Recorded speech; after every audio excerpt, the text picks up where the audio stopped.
Dans cet épisode, on va parler de comment trouver notre passion et notre voie pour améliorer notre vie professionnelle.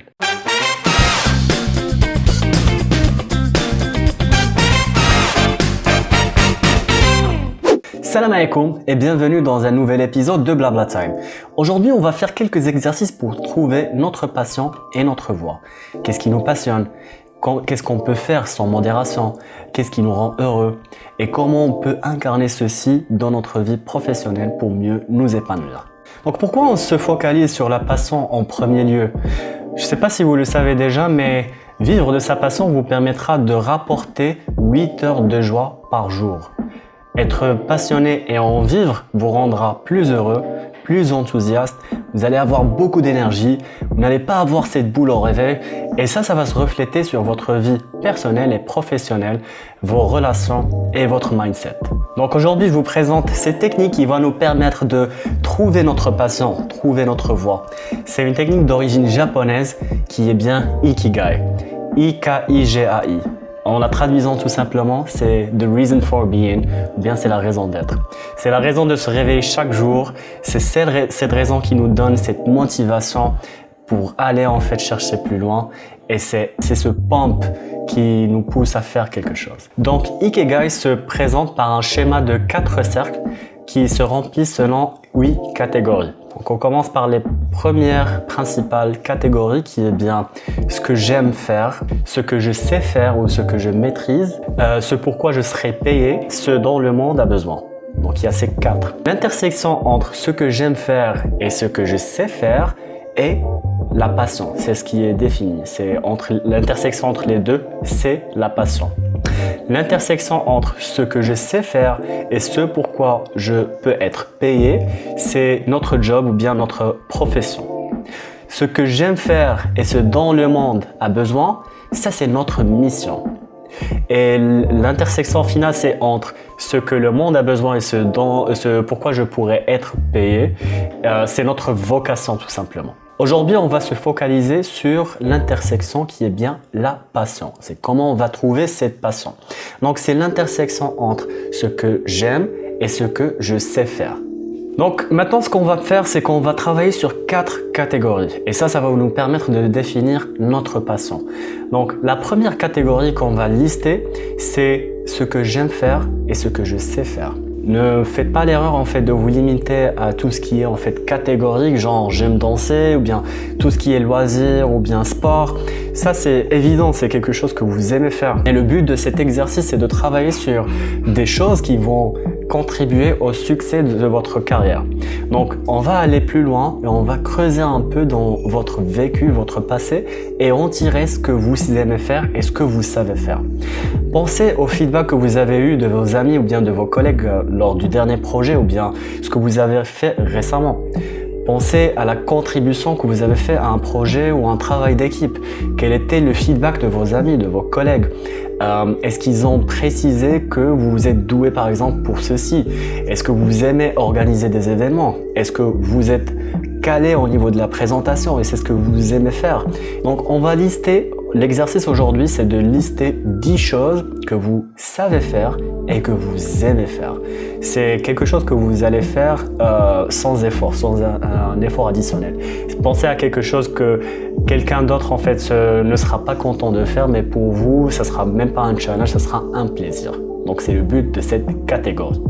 Deuxièmement, on va remplir la case de ce que je n'aime pas, mais ce que je sais faire. Donc cette section, ça va nous permettre de penser à tout ce que vous savez faire. Aujourd'hui, moi par exemple, j'aime présenter, j'aime communiquer, j'aime aider les gens, bien contribuer dans un projet d'équipe et j'aime inspirer. Par contre, je n'aime pas du tout le reporting. C'est quelque chose dont j'ai horreur. Mais quand même, je sais le faire. Pour vous, ça peut être tout ce qui est problem solving. C'est tout ce qui est gestion de risque ou bien gestion de réclamation. Ça peut être possible en fait des présentations chez le client, donc tout ce qui est présentation terrain, tout ce qui est en relation avec la prise de parole au public. Donc, c'est définir en fait la liste des compétences que vous savez faire, mais que vous n'aimez pas. Donc, ça va nous permettre de définir qu'est-ce qui va contribuer à votre carrière. à votre profession. C'est ce qui va nous permettre de payer des factures. Maintenant, la troisième catégorie, c'est ce que vous aimez, mais ce dont vous n'êtes pas doué, ou bien ce que vous ne savez pas faire pour l'instant. C'est qu'on va revenir sur la liste en fait des choses que vous avez marquées comme des choses que vous aimez et on va évaluer une par une. Donc on va donner une note sur 10. Donc tout ce qui est au-dessous de 7 sur 10 sera considéré comme chose qui n'est pas maîtrisable pour vous. Donc vous aurez besoin de formation ou bien vous aurez besoin d'investir pour avoir cette expertise. Parce que pour vivre en fait de notre passion, on doit avoir un niveau d'expertise pour pouvoir le monétiser ou bien pour pouvoir l'exploiter et le rendre en tant que notre job ou bien notre profession. Et là, comme j'ai dit, c'est une section qui va définir notre potentiel. Pourquoi on parle de potentiel? Parce que c'est quelque chose que vous aimez faire. Sauf que là, pour l'instant, vous avez un niveau d'amateur ou bien un niveau qui n'est pas assez expert pour le travailler à temps plein. Donc, comprenez qu'au niveau de ces sections, vous aurez besoin d'investir beaucoup de temps et d'investir beaucoup d'énergie en termes d'apprentissage et de pratique. Par exemple, pour moi, j'adore tout ce qui est communication. Sauf que la communication par vidéo, c'est quelque chose que je ne maîtrise pas à 100%. Parce que c'est quelque chose que j'aime, vu que j'ai assez de temps, je peux m'y investir et c'est ce que je fais actuellement. Et je sais que je ferai tout pour le maîtriser parce que c'est quelque chose que j'aime. Et c'est de cette manière qu'on va définir notre potentiel. Donc, à nouveau, reprenez la liste en fait de ce que vous avez mentionné en tant que ce que j'aime et ce que je sais faire. Et notez, tout ce qui est inférieur à 7 sur 10 sera dans la case de ce que je ne sais pas faire et défini comme potentiel. Et là, la dernière étape, c'est définir ce que vous n'aimez pas et ce que vous savez pas faire. Et ça, tout simplement, c'est les tâches quotidiennes.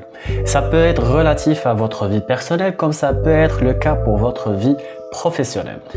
On est des êtres humains, on sait pas tout faire, donc il y a des choses qu'on n'aime pas faire. Par contre, notre profession nous oblige à le faire.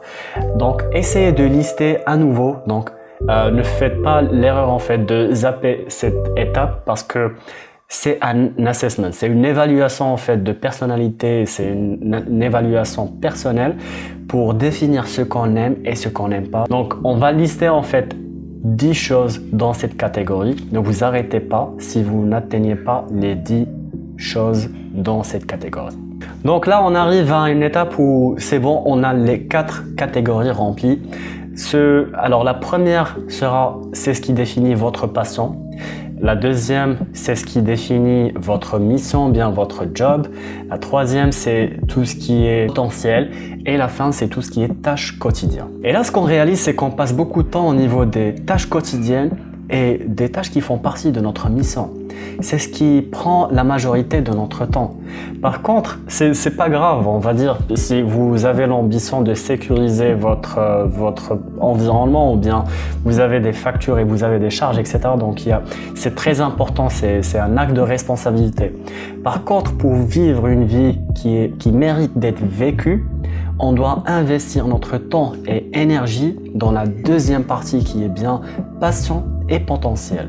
C'est ce qui va nous aider à nous épanouir, à changer notre vie vers le meilleur et avoir en fait un goût positif. C'est comme j'ai dit, vous n'aurez pas la boule au réveil, vous aurez cette énergie et cet enthousiasme pour démarrer votre journée parce que vous savez que vous allez travailler sur quelque chose qui vous intéresse.